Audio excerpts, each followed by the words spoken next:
You know what the coolest thing in the world to me was? When I was a kid, it wasn't an interception. I used to go across the track in my neighborhood and there was a swimming pool, right? And I used to go by the swimming pool and I would stand on the fence and I would see a father, and when he would grab a kid, whether it was his son or his daughter, and he would throw the kid up in the air and he would catch him and the kid would laugh, and I would be like, man, I can't wait until I get a family one day so I could throw my kids up and catch them in the pool, right? I can't wait until I can hug my mother with 2 arms, hug my wife, hug my 3 little sisters with 2 arms, and it's things that people take for granted every single day. And so when I said to him physically, I'm like, JD, all of those things are eliminated. I said, but I will use this arm in his hand every day of my life for the rest of my life, because I would never allow a situation or a circumstance to define my life. I said, JD, what better way for God to show up than in the midst of the opposition? What better way for God to prove his power and his grace than in the midst of the adversity? I said, JD, what better way for God to work in the lives of those I'm connected to than in the midst of the opposition? The only thing I've ever done was stay out of God's way and say, God, you're going in that direction? Okay, cool, let's rock. God, you want to do this with my life? Cool, let's rock. I never wanted to speak. They put me in public speaking in college. I dropped the class on the second day. I despised it. As I was walking out of the class, I said to my buddy, I was like, man, I'll never be needing that. And the coach was on the other side of me and he said, Inky, you never know, until the point of complete confusion. Because as people, what do? We try to do? We try to control, like in certain areas of life, they'll call it controlling the narrative, right? When you try to jump out in front of situations, opposition, trouble, and you try to control it. Like if we walked out of this building right now, and we walked down to the high school with 10 people, and we said, okay, when we get to the high school, I want 5 people to go right, I want 5 people to go left. Everybody will probably turn around and say, why? Why do you want me to go left? Why? Why should I trust you to walk down to the high school? We want to control the narrative. We want to know what's next. And so when my injury happened, I'm still trying to control my life. And I said, okay, I'll become a coach. I'll coach. Football, natural transition. I start down the path to become a coach. 3 years in, graduate assistant. My wife is back in Atlanta teaching. She calls me one day and she says, Inky, I'm pregnant. Somehow I got pregnant. I don't know. Somehow it happened. And I go to Coach Fulham. I said, listen, here's the deal. My wife is pregnant. I really need to go back. He said, man, go be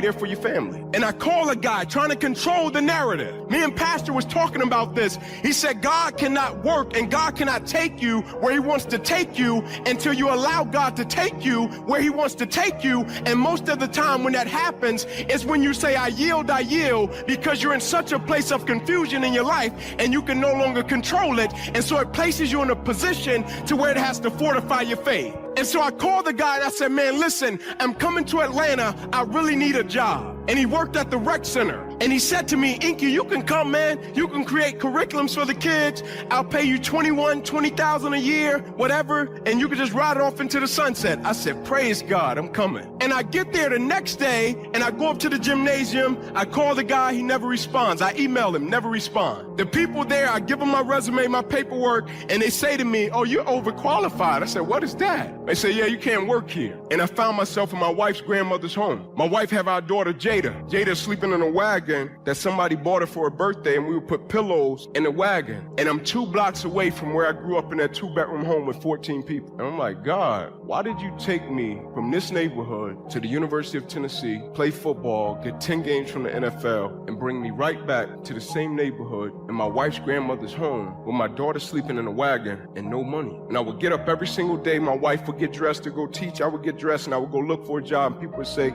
you're overqualified. And I knew most of the people were saying this because I got a disability. They were looking at it in terms of, man, I don't know what I can do with this guy. And I was cool with it. I totally understood it. And at the time, the only thing I had was my book. And I had written my book as a journaling process to help me get through my injury. And so I would just journal, I put it in book form, and I really just wanted to give it to my grandmother. And one morning I get up with my wife and we're getting dressed and she's in the mirror and I'm standing there beside her and I say to my wife, babe, you're not gonna believe it. She said, what you got, Ink? I said, I'm headed to Chicago. I'm about to go meet Oprah and give her my book. And my wife looked at me, she said, Ink, you know Oprah? I said, nope. She said, oh, you know anybody at Harpo Studios? I was like, nope. She said, you sure? I said, yes, ma'am. She said, go for it. I had a 2X suit. I had a little bit over $200 to my name, and I had my truck. I went, I jumped in my truck, I'm praying, I'm like, Lord, please don't let me catch a flat. I catch a flat, it's over with. And I start driving, and I get to Chattanooga, and I call my buddy Jeff, that's in Knoxville. Jeff picks up, Jeff's an attorney, he's well off. All right, he's my buddy, I call him, Jeff picks up and says, Ink, what's up? I said, Jeff, you're not gonna believe it. He said, what you got, Ink? I said, man, I'm headed to Chicago to meet Oprah, I'm about to give her a book. Jeff says, oh, Ink, you you know Oprah?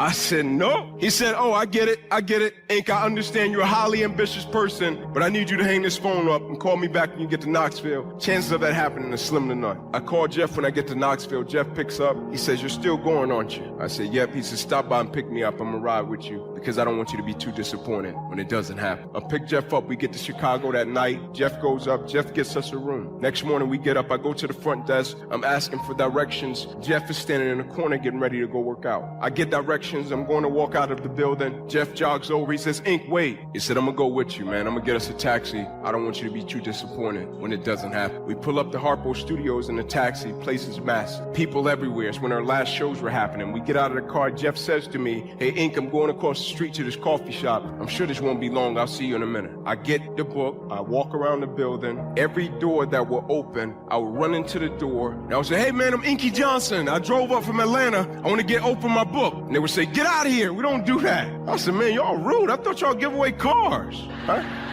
I just got a book. And I got so discouraged. I went around the back of the building and I sat down in the parking lot and I looked up at the sky and I'm like, God, man, my wife's gonna chew me out. And I get up and I go around the side of the building. At this point, everybody has went into the building. And it's one gentleman and he's sitting on the curb and he looks to be a homeless gentleman. And I sit down beside him and I say to him, sir, how are you? He said, man, I'm great. How are you? I said, man, I've seen better days. The irony of the situation. And I look up to my left, and when I look up to my left, coming down the sidewalk was Oprah and her security guard. And I stand up and I fix my suit. I say, here goes, right? And I start walking toward her and they're walking toward me. And I'm thinking in my mind, surely she's gonna send security up, move me out of the way, but I shot my shot. And as I'm walking, they're continuing to come, and she stops dead center in front of me, and she grabs my suit and she shakes it. And she says, this is a nice suit. I said, thank you. I know she was shaking it to see if I had a gun or a knife or something, right?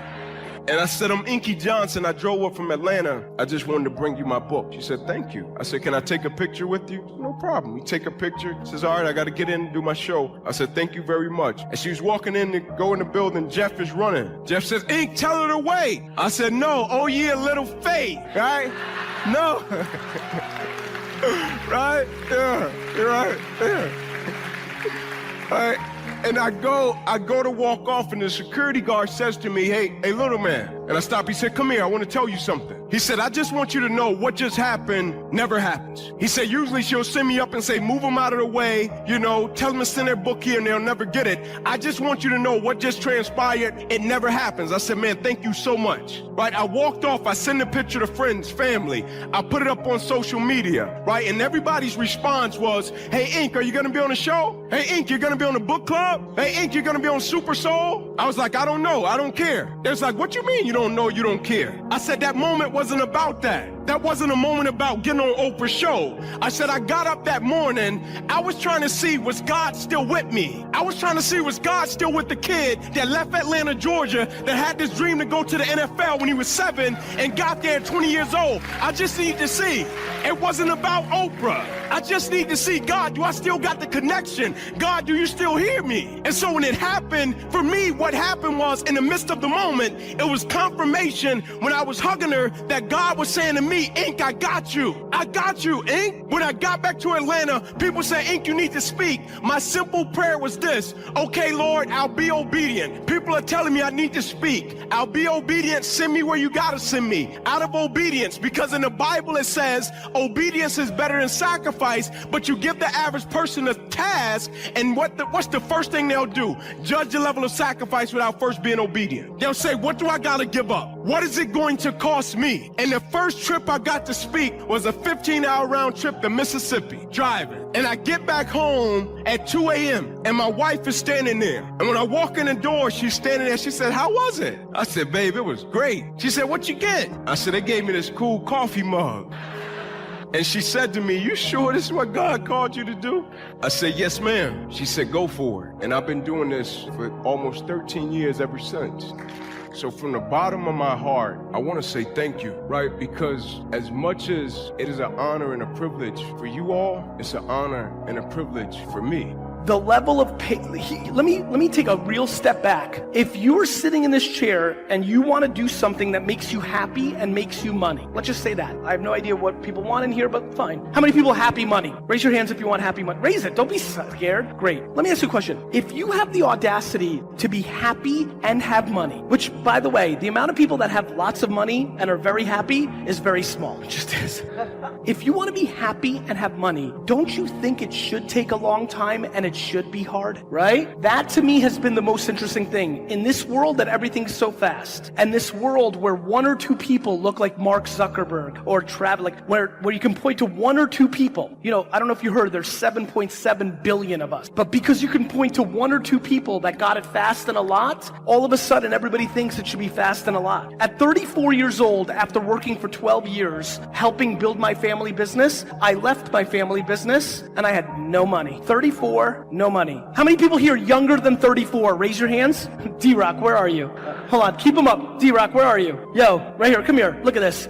Put the lights on, hands up. Look at this. Every hand here, stand up. Actually, if you raised your hand, stand up. Every person here standing is under 34 years old. When I left Wine Library day to day at 34 years old, I had nothing. When I started VaynerMedia, we started it in Buddy Media's conference room because I didn't have dollars to spend on rent. Imagine how early I think you are in your life. You can sit. Thank you. If you can keep the lights on, I like it. Thank you. Beautiful. Thank you. My friends, it's early. It's early for 100% of the people in the room. It's ridiculously early for 95% of this room. This internet thing, it's big. It's real big. We haven't even started. Please understand how lucky, that's the only word I have for it, how lucky you are that you get to live during this era. Right now, anything that comes out of your mouth that is complaining makes your grandfather want to punch you in the fucking face. You understand? Do you understand how much better you have it than every generation before you? This is such a ridiculously special time, and literally the far majority of this room is not going to take advantage of it because of the insecurity of worrying about somebody who they don't even know leaving a comment that they're ugly. Are you literally not going to take advantage of the actual ability to be happy and successful because somebody comes on your account and says you're stupid? But this is what's playing out. This is what's happening. I mean, look at different cultures. On the way here, do you know that one of the biggest things that was DM'd here is that there's a lot of people coming here by themselves and they wanted advice how to say hello to somebody that they didn't know? What are you scared of? They're gonna bite you? We are living in a very fascinating time. A very fascinating time. It reminds me of when new countries are born and people buy up real estate. The attention of this room is real estate. You're trying to get it. Everybody's living on these things. It's going to happen more, not less. You can judge it, that's fine, but that's what's going to happen. And so if you are not producing words and videos and sounds for these 7 platforms, you almost don't exist. Now, what you say, though, matters very much. And let me give you a couple advice points from somebody who's really won. The number one thing you have to always do is talk about what you know. I watch people try to talk about stuff they don't know every single day because it's hot. Whether it's cannabis or sports betting or blockchain or social media, people start talking about things they don't know anything about because they're trying to grab. They think they're going to get a fast score. Everybody wants a fast score. Do you know how many people have emailed me crying about buying Bitcoin at 10,000 a coin? Because it was going to be 100,000 in a year. People are looking for fast scores. You know how many people here spent $800 on a course because it was going to happen fast? Fast is bad. Fast is bad. Fast if you have talent and the right intent is amazing. Fast if you want cash immediately. So please understand the world you're living in. Take it into context. Understand how remarkable this era is. Next, this is the most important word. You have to deploy self-awareness. My friends, self-awareness is the most important word. If you don't know who you are, you have no shot. But do not be embarrassed of who you are. When I knew that I was an entrepreneur in the 80s, I got D's and F's in school, and that was not acceptable in the 80s and 90s in America. If you were a bad student in America in the 80s and 90s, you were a loser. My friends' parents looked at me as I was a loser, but I knew who I was. I was self-aware. I knew that I was an entrepreneur. I wanted to go and sell things on the weekend. I wanted to study the prices of wine and baseball cards instead of studying for school. I knew who I was. Playing video games seemed like a waste of time 20 years ago. Now there are people who make $50 million a year playing video games. If there is something you know and you like and you're passionate about, but it's not cool right now or important, do not deviate away from your thing. Triple down on your thing. The other thing is, be self-aware. How many people here are an entrepreneur or want to be? Raise your hands. I'm just curious. It's a lot of hands. The reality is, most of you can't be successful. I mean that. I'm not saying it to razz.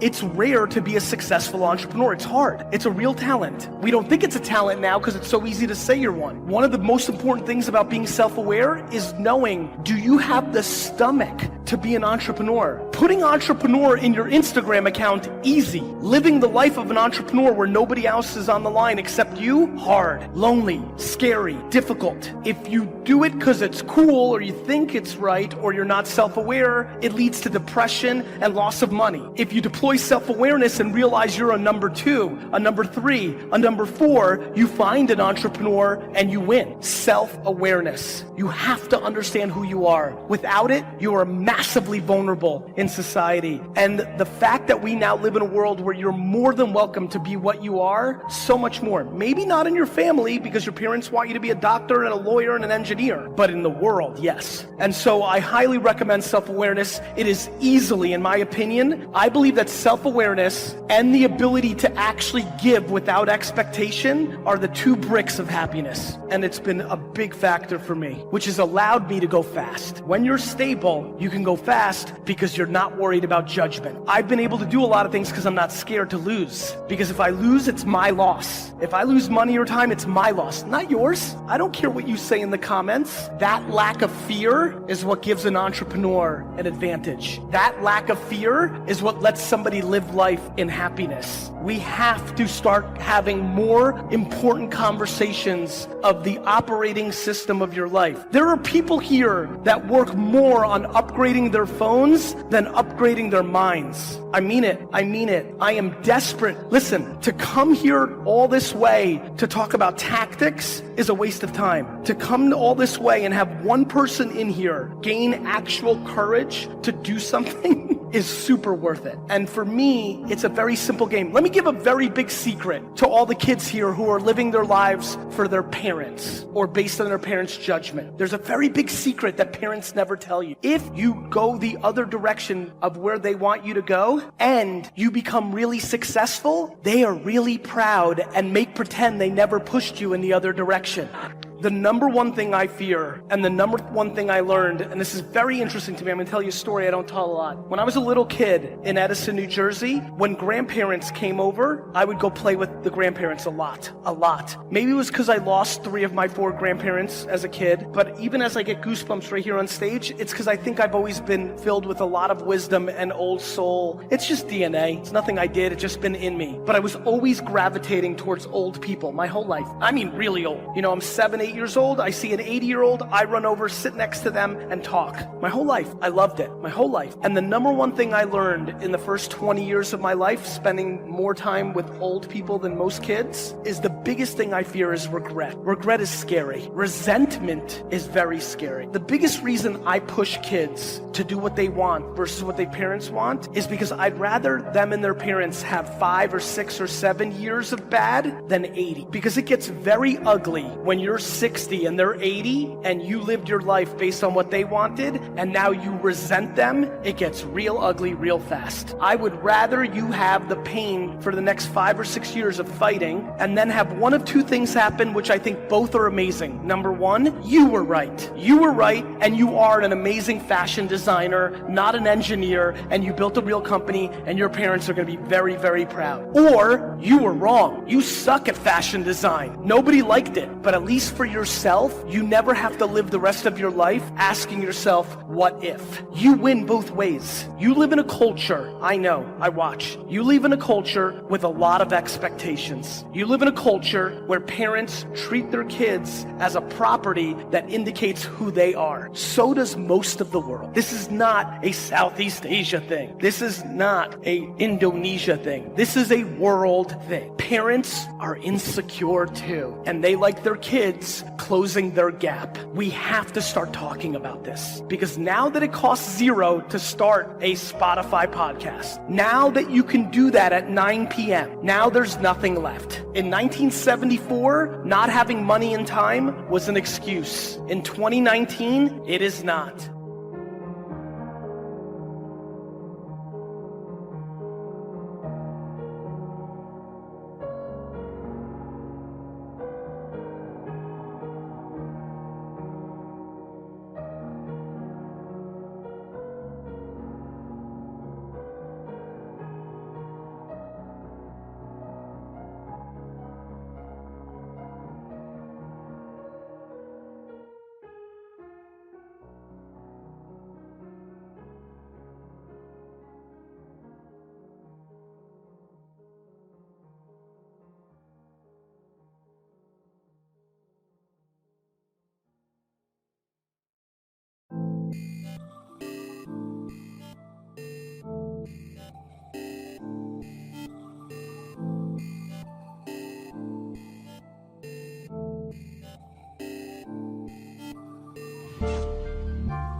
how much do you love yourself? Because if you understand the value of self-love, you'll never be friends with those type of people. Most of the people out here are running around empty. They have no sense of self, no sense of self-love. When I say self-love, it has nothing to do with celebrity, money, materialistic things, and all of the things that your negative mind could probably go to. It has nothing to do with self-love. It has nothing to do with looks, nothing to do with cars and any of the superficial things that one would assume that could make you love yourself even more. It's a matter of knowing your value.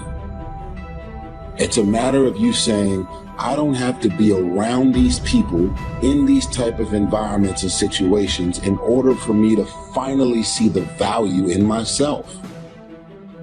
I love me independent of you loving me. I believe in me. I know my self-worth. I am here and I have a purpose. There is no value in having wisdom, knowledge, insight, spirituality, love. Every day, I am a work in progress.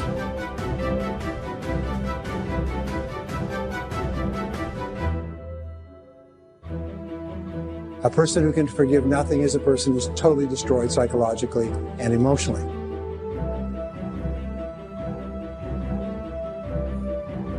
Forgive your parents. Forgive any relationship that you ever had that didn't work out. Forgive everyone else in your life that has ever hurt you in any way. Forgive yourself. My teacher, Mr. Shoaf, said to me, Mr. Rohn, if you want the future to change for you, you've got to change. And he said, if you don't change, the next 6 years of your life is going to be just like the last 6. You'll still be behind on your bills. You'll still be behind on your promises. But then he gave it to me in the form of a promise. When I was 25 years old, I've remembered it all these years. Young man, if you will change, everything will change.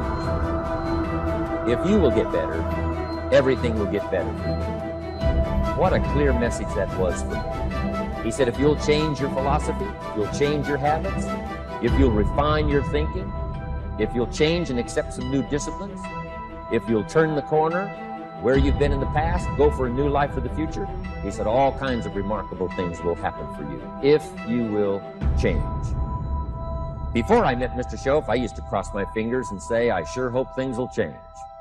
I was hoping the government would change and the tax structure would change and that my boss would change and pay me more money, this would come down, and I was hoping that circumstances would get better.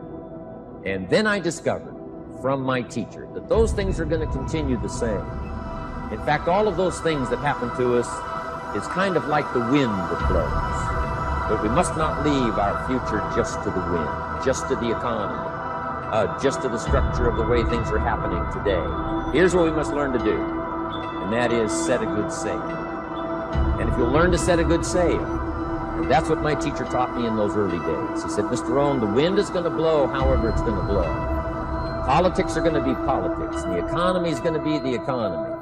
And however it turns out, that's the way it's going to be. What you must learn to do is not to wish for a better wind.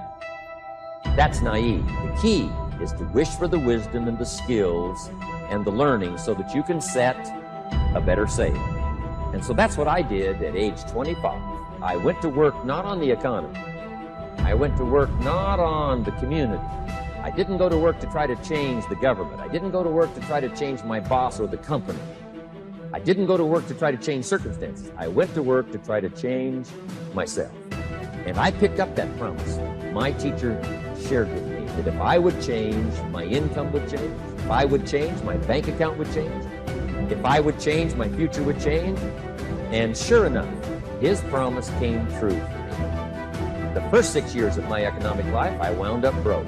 Those pennies in my pocket, nothing in the bank, behind on my promises. The second 6 years of my economic life, I wound up rich. But interestingly enough, the second 6 years of my economic life, the government was about the same and the economy was about the same. You know, the companies were about the same. What they paid was the same. Circumstances around me were the same. You know, my negative relatives were the same. But I was not the same. That's how my life changed. Things started working for me, changing my life all those years ago. You don't have to change what's going on out there. That's the wind that's blowing. All we have to do is change what's going on in here.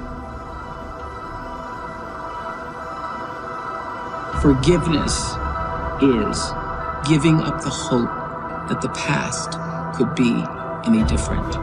I think for myself, and I know many of you, you think forgiving means accepting what has happened to you.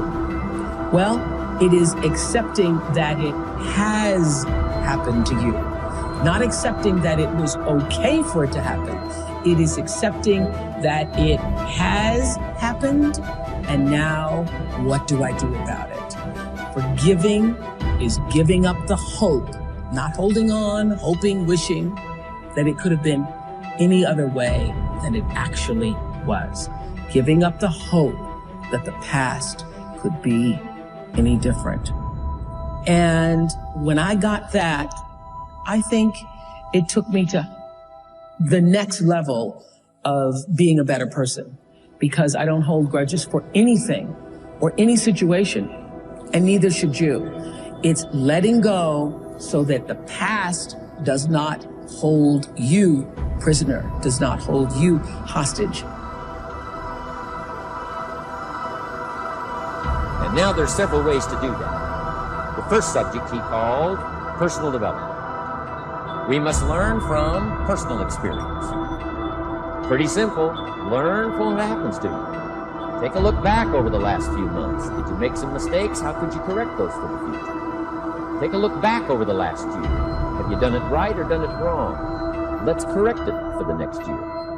Mr. Schoaf asked me when I first met him, he said, Mr. Rohn, how are you doing? You've been out there now 6 years. And I said, I'm not doing very well. He said, I suggest you not do that anymore.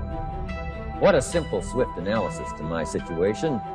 He said, if you keep doing it, the next 6 years will be like the last 6. You don't want that to happen. Let's make the changes. So learn from your personal experience. Second, other people's experiences. That's me, other people. That's your teacher. That's your friends and colleagues. The people you meet that can pass along to you their experiences, what's happened to them, the mistakes they made, how they corrected them, how they changed their health, changed their bank account, changed their income, and changed their future. Other people. Now, there's two kinds of people to learn from. One is failures. It's too bad failures don't give seminars, right? That would be valuable. Have them tell you how they lost it all and threw it all away, threw their health away, threw their friendships away, and things didn't work out well. That would be valuable. But now then, we must also learn from positive people that have done well. They've got the health, and so we ask them, how did you become so healthy? They've got the skills, so we ask them, how did you become this skillful?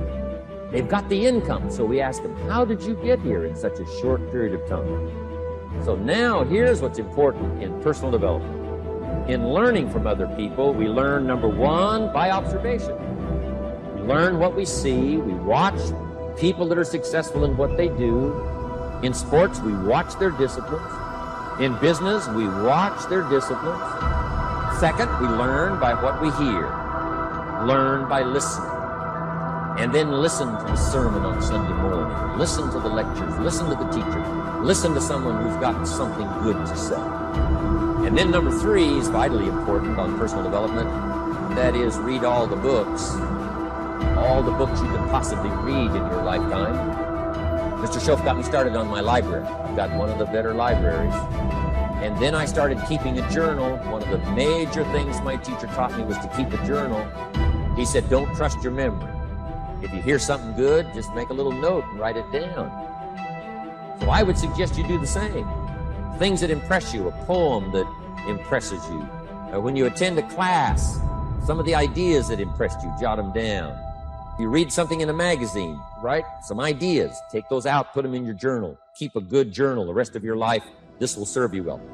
So I want the same thing to happen to you. Value capture that you can resort to later. Go back over it, review it.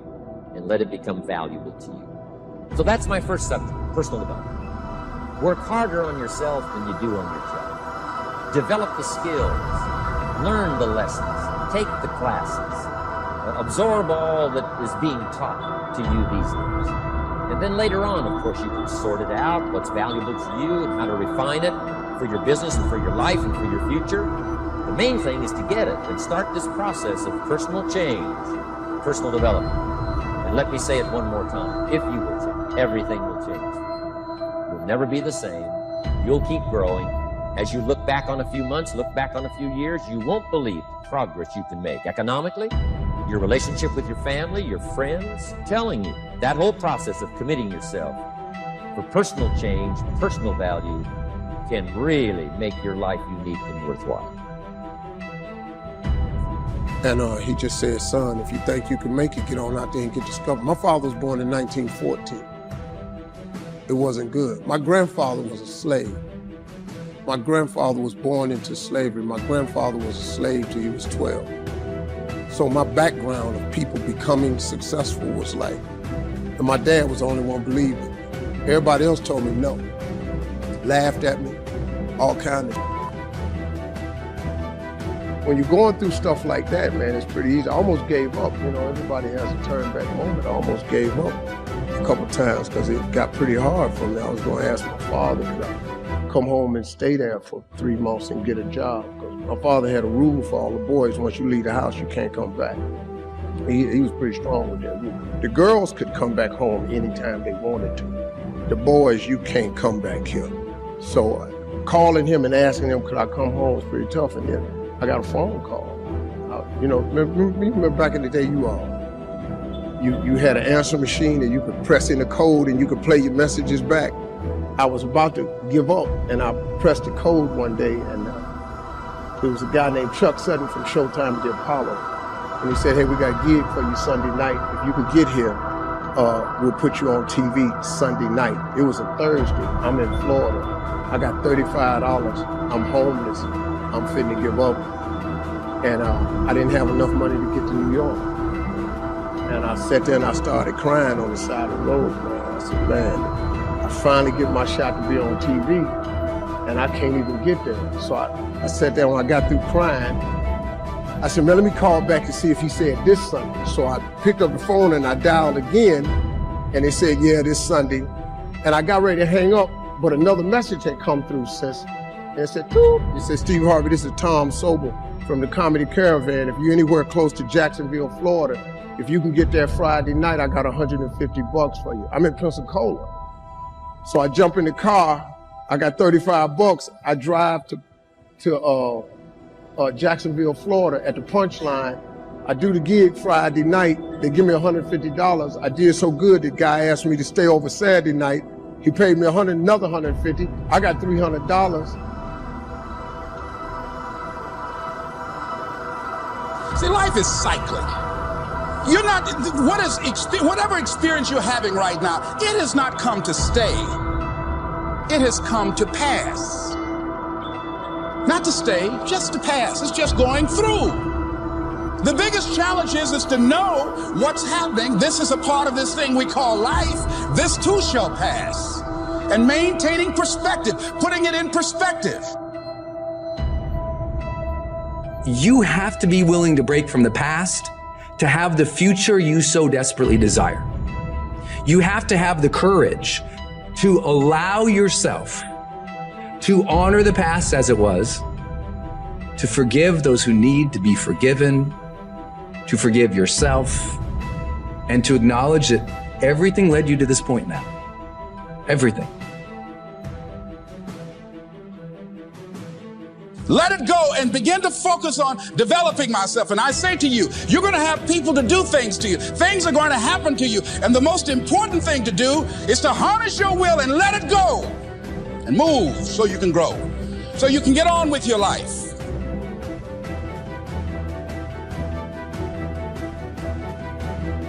It doesn't matter about what happens to you. What matters is, what are you going to do about it? What are you going to do now, Les? But if you want to begin to move into your own personal greatness, If you want to begin to really enjoy a happy, successful, healthy life, you've got to be willing to go against the tide. You've got to be willing to harness your will.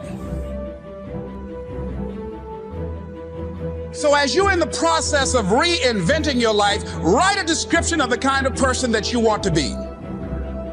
What are the things that you must overcome? What qualities about your personality you know that you're going to have to change because those particular characteristics are liabilities to you? What are your assets? What are your strong points? Look at and evaluating yourself to make that determination. Other thing is that in order to get out of a rut, we need some coaching. Find some trusted critics. People that you know care about you and love you. There's some things that keeps us from growing and getting out of ruts. Number one, we identify with feedback. We take it personal when someone wants to give us some feedback on where we are falling short, tell us about our blind spots. We want to have everything being positive about us. We're not perfect. It hurts. I have a friend who's a trusted critic. I don't like him, but I love him. He doesn't tell me the things I want to hear. He tells me what I need to hear so I can grow. It hurts. It hurts when he put me on the hot seat. I can't stand it. But that's the only way that I can grow. And I'm glad that he loves me enough to risk our friendship to tell me what I need to hear, not what I want to hear.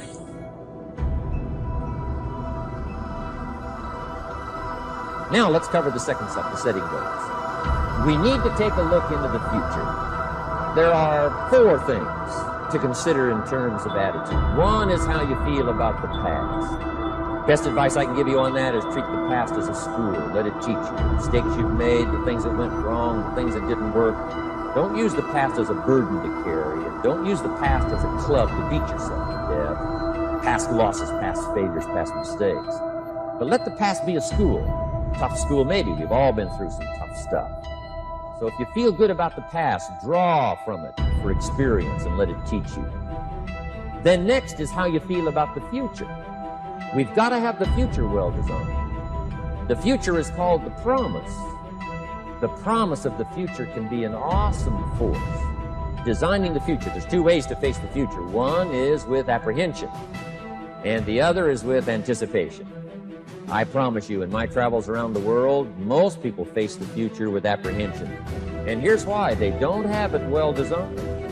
They've sort of left that up to someone else to fix. Here's the best way to face the future, with anticipation. You can face the future with anticipation if the future is clear, if the future is well designed. In setting goals, it's very simple. Number 1, decide what you want. You just take a little time. Sit down and say, what do I want? What kind of skills do I want? What kind of income do I want for the future? Where would I like to go? Places I'd like to visit. Habits I'd like to acquire, skills I'd like to have, economics, friendships, people you'd like to meet. When you've thought about what you want for the future, make a list. If the future gets clear, the price gets easy. Because you got to remember, for every promise, there's a price to pay. Everybody's got to pay the price. Everybody's got to do the deal. Everybody's got to do the disciplines. But here's what I've discovered. If the promise is clear and powerful, the price is easy to pay. The price is some classes, the price is a few books, the price is a few disciplines. The price is finding something that'll make your life better, make you grow, make you change, make you develop. So the first part of the key is to design the promise. Then, what is the price to pay? I'm telling you, the price will be easy. No matter where you are, where you come from. Color doesn't matter, religion doesn't matter, where you grew up doesn't matter, circumstances don't matter. I'm telling you, if you'll make the promise of the future clear for yourself, all of the values of life that you could possibly want, be serious about it. I promise you it's an easy price to pay. Anybody can pay it. And the best advice I can give you is, if I can do it, you can do it. Farm boy from Idaho, raised in obscurity, I changed my life, turned it upside down, turned it all around, found economics, found future, found promise, and if I can do it, you can do it. So, start setting your goals and see if you can't get a better excitement going for the things you want to accomplish for the future. One of the major reasons for setting goals is for what they make of you in achieving them. My teacher advised me when I first got started at age 25, he said, Jim, why don't you set a goal to become a millionaire? I'm here to help you. And he said, here's why. For what it will make of you to achieve it. I'm telling you, that statement changed my life. Set the kind of goals that will make something of you to achieve it. He said, now, once you become a millionaire, what's important is not the money. It isn't important. He said, you could just give the money away. Now, I did better than that. I lost it all. By the time I was 31, I was a millionaire. By the time I was 33, I was broke. But when I lost all my money, guess what? I found out Mr. Schoaf was right. What was valuable was not the money. What was valuable was what I became to earn the money. The skills I had, the knowledge I had about the marketplace, the values that I had going for me. They were more valuable than the money. And here's an important statement to remember. It's not what you get that makes you valuable. It's what you become. So part of the key here is to set the kind of goals that will make something of you. Don't set them too low, so that you don't have to grow, and you don't have to read, and you don't have to try, and you don't have to stretch. Don't set them too low. And then don't sell out. Don't go for something that's going to cost you your virtue or cost you your values or sell out your principles. There's a good middle road here to follow. Goals that will inspire, goals that will help you grow, change, develop, and become better than you.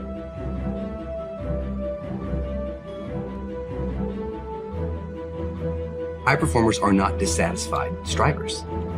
They're not. They're happy. High performers are happier than their peers.